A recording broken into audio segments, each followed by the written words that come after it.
Hi hello welcome to Kavya's media. YSRCP చేసినటువంటి తప్పుని ఒప్పుకోకపోగా చేసినటువంటి పాపాన్ని కడుక్కునేటువంటి ఆలోచన కూడా ఉన్నట్టుగా అయితే ఇంక అనిపించట్లా. ఎందుకంటే తిరుమల లడ్డూకి సంబంధించి కొన్ని కోట్ల మంది హిందువులని మట్టు పెట్టాలనేటువంటి ఒక కుట్రతో కొన్ని రసాయనాలతో కెమికల్స్తో కూడినటువంటి నెయ్యి లాంటి ఒక వ్యర్థాన్ని తయారు చేసి కలియుగ వెంకటేశ్వర స్వామి సాక్షాత్తు ఆయనే మనకి ఆ ప్రసాదం ఇస్తాడు అనుకునేటువంటి దాంట్లో కలిపేసి ఇలా చేస్తే ఎవరికి అనుమానమే రాదు, వీళ్ళ మొత్తం ఒక్కసారే ఏదో రకంగా పోతారు, మెల్లమెల్లగా వీళ్ళని అంతరించిపోయేలాగా ఒక కుట్ర చేయాలనేటువంటి దాంట్లో భాగం పంచుకుని 250 కోట్ల రూపాయల స్కామ్ చేశారని చెప్పి ల్యాబ్ రిపోర్టుల నుంచి ఈడీ సిఐడి రిపోర్టుల నుంచి సిబిఐ రిపోర్టుల నుంచి అన్ని బయటకు వస్తున్నా కూడా ఇంకా దాని నుంచి తప్పించుకునే ప్రయత్నమే. ఎక్కడా మనం పాపం చేసాం, సరే ఎవరైతే ఉన్నారో వాళ్ళని అరెస్ట్ చేయండి, లోపలేయండి అని మాత్రం చెప్పకుండా ఇంకా ఏయ్యో ఏది పడితే అది మాట్లాడడం, 7 కొండల నుంచి 2 కొండల నుంచి ఇంకొకటో దాన్ని ఏ రకంగా తప్పించుకుందామో అసలు వైఎస్ఆర్సీపీకి అర్థం అవ్వట్లా. అందుకే హెరిటేజ్ని తీసుకొస్తారు, ఇందాపూర్ డైరీని తీసుకొస్తారు, లేదంటే ఇంకొకటి ఏదో తీసుకొస్తారు, ఇంకొకటి ఇంకొకటి తీసుకొచ్చి పెట్టుకోవడమే తప్ప దాని నుంచి ఏ రకంగా తప్పించుకుందామన్నా వాళ్ళ వల్ల అవట్లా. ఇక్కడ వైఎస్ఆర్సీపీకి ఎందుకు ఎంత దిగజారిపోయిందంటే వాళ్ళకి అర్థమైపోయింది. ఇంకా చాలా క్లారిటీగా ప్రజలందరికీ కూడా తెలిసిపోయింది, ఇది పాపం మనదే అనేటువంటి భావనలో ప్రజలందరూ ఉన్నారు. వీళ్ళ నుంచి మనం ఇప్పటికీ ఈ బాధతోనే 11 సీట్లకు వచ్చాము. ఇది గనక ఇలాగే కొంచెం ముందుకు వెళితే, దాన్ని గనక మనం ఒప్పేసుకుంటే మనకి 11 సీట్లు కూడా ఉండవేమో. ఏమైపోద్ది మన రాజకీయ భవిష్యత్తు ఏంటి?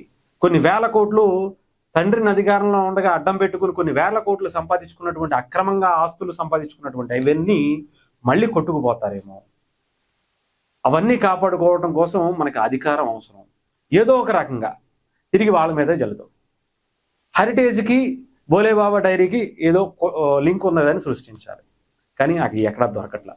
ఏదో చీజ్ ప్యాకెట్ని పట్టుకుని నెయ్యి ప్యాకెట్ అని చెప్పి ప్యాకెట్ తీసుకురావడం తప్ప ఆధారాలతో మాత్రం మాట్లాడేటువంటి ఇది లేదు.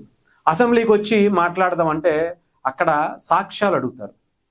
కంపల్సరిగా పూర్తి ఎవిడెన్స్ ఉంటేనే తప్ప, చట్టబద్ధత ఉంటేనే తప్ప అసెంబ్లీలో మాట్లాడేటువంటి అవకాశం లేదు.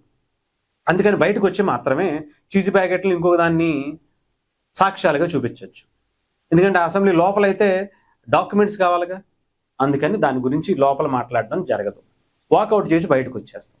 జగన్మోహన్ రెడ్డి గారు అయితే లోపలికే వెళ్ళం. ఇవన్నీ కూడా తప్పించుకుంటూ చేసేటువంటి ప్రయత్నం. ఇంకా వైఎస్ఆర్సీపీ ఇలాగే లాగుతూ ఉంటే అర్థమవుతుంది. ఇందాకే పవన్ కళ్యాణ్ గారు కూడా ఒక మాట అన్నారు, తరతరాలు కూడా ఆ పాపం మీరు కడుక్కోలేనటువంటి దానికి మీరు ఓడికట్టారు, రాసి పెట్టుకోండి, మిమ్మల్ని వదలదు అని చెప్పి. ప్రజలు వదిలేసిన హిందువులందరూ కూడా కర్మ సిద్ధాంతాన్ని నమ్మేటువంటి ఎక్కువ జనాభా ఉన్నారు కాబట్టి వాళ్ళందరూ కూడా వాళ్ళ పాపాన్ని వాళ్ళు పోతారు అనుకుని వదిలేసిన కర్మ మిమ్మల్ని వదలదు, ఆ దేవుడు మిమ్మల్ని వదలదు, ధర్మం మిమ్మల్ని వదలదు అని పవన్ కళ్యాణ్ గారు చెప్పారు.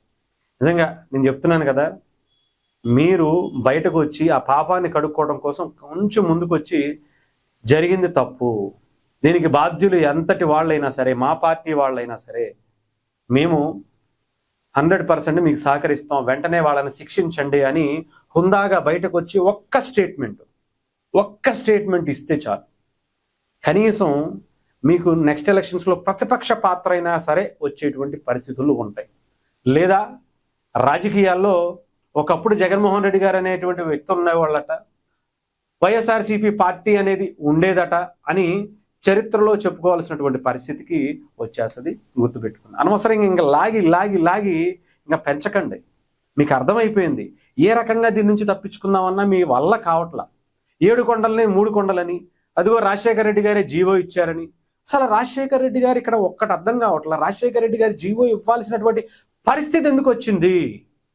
అసలు రాజశేఖర రెడ్డి గారు ఎవరు? అసలు ఆయన జీవో ఇవ్వటానికి ఆయన హక్కే ఉంది? అసలు కొన్ని వేల సంవత్సరాల నుంచి అక్కడ వెంకన్న స్వామి అని చెప్పి 7 కొండలు తరతరాలుగా చెప్పుకుంటూ వస్తుంటే, వేదాలు చెప్తుంటే, శాస్త్రాలు చెబుతుంటే దాన్ని 7 కొండలు అని చెప్పి గవర్నమెంట్గా డిక్లేర్ చేసేటువంటి పరిస్థితి.